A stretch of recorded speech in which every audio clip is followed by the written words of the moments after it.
Hello students. तो आज हम BEd fourth semester book first जिसका नाम है स्कूल करिकुलम डेवलपमेंट का एक और टॉपिक पढ़ने जा रहे हैं जिसका नाम है अनुदेशात्मक उद्देश्य।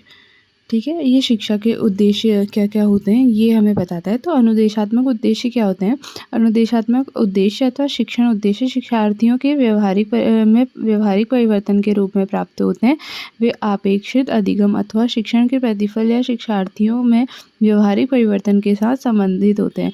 मतलब कि हम बच्चे को जो पढ़ा रहे हैं वो कितना सीख रहा है या फिर उसकी वजह से उसके व्यवहार में, उसके नेचर में या फिर उसके बिहेवियर में क्या-क्या चेंज आ रहे हैं, ये क्या कहलाते हैं? हमारे अनुदेशात्मक उद्देश्य कहलाते हैं।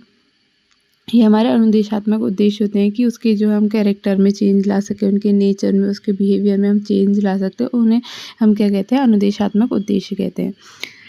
इन्हें शिक्षण अधिगम उद्देश्य या व्यवहारिक उद्देश्य भी कहा जाता है क्योंकि उसके व्यवहार में चेंज ला रहे हैं, इसलिए उन्हें क्या कहा जाता है? व्यवहारिक उद्देश्य भी कहा जाता है। अनुदेशात्मक उद्देश्य ज्ञान, योग्यता, दृष्टिकोण एवं उन कौशलों की तरफ इंगित करते हैं जिनकी प्राप्ति के लिए छात्रों से अपेक्षा की जाती है। अर्थात शिक्षक छात्रों से यह आशा करता है कि अनुदेशन के फलस्वरूप वे उन्हें प्राप्त करें। मतलब कि शिक्षक जो है उसका अनुदेशन करे और उसका पालन करते हुए जो है छात्र सीखे।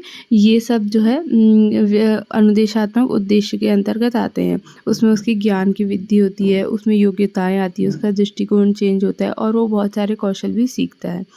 तो जो अनुदेशात्मक उद्देश्य वे बुनियादी उद्देश्य है जिसमें सीमित समय एवं सीमित साधनों के मध्य से आसानी पूर्वक प्राप्ति किया जा सकता है। जो अनुदेशात्मक उद्देश्य हैं ऐसे उद्देश्यों तक पहुंचना, मतलब कि अनुदेशात्मक उद्देश्य वो होते हैं कि सीमित साधन और सीमित समय में जो है हम जो है अपने लक्ष्य तक पहुंच सकें, वो हमारे अनुदेशात्मक उद्देश्य कहलाते हैं। अब हम देखेंगे अनुदेशात्मक उद्देश्यों की आवश्यकता क्यों पड़ी।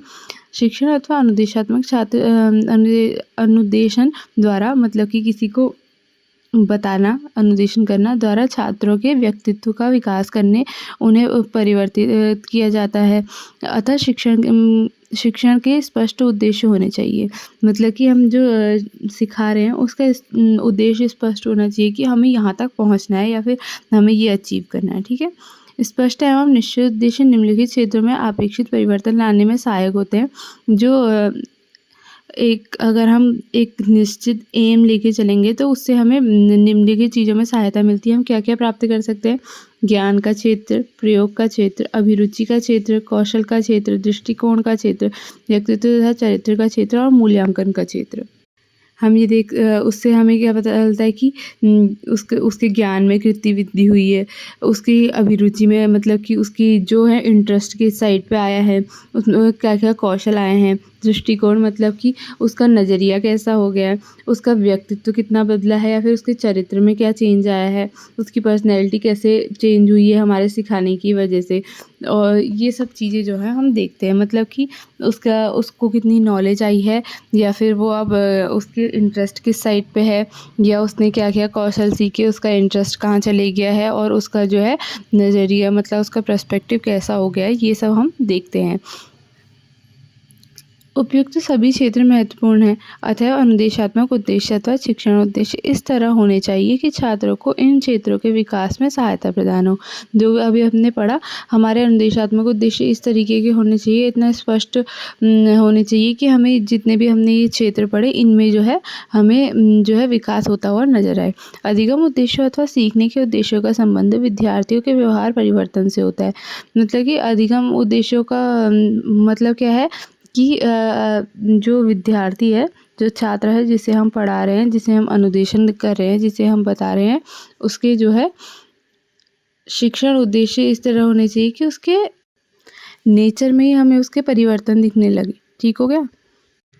जो बीएस ब्लूम थे, उन्होंने जो है सीखने के उद्देश्य को 3 पक्षों में डिवाइड किया था। पहला तो था हमारा ज्ञानात्मक उद्देश्य, दूसरा था भावात्मक उद्देश्य और तीसरा हमारा था क्रियात्मक उद्देश्य।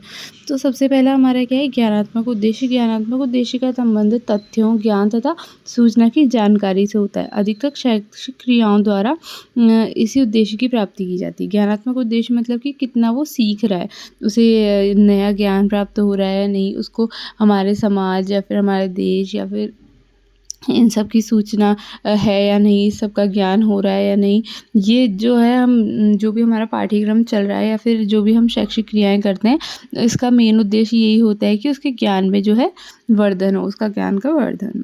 भावात्मक उद्देश्य क्या होता है? इसका संबंध रुचियों, अभिवृत्तियों एवं मूल्यों के विकास से है। मतलब कि उसके इंटरेस्ट किस साइड पे जा रहा है, ठीक है?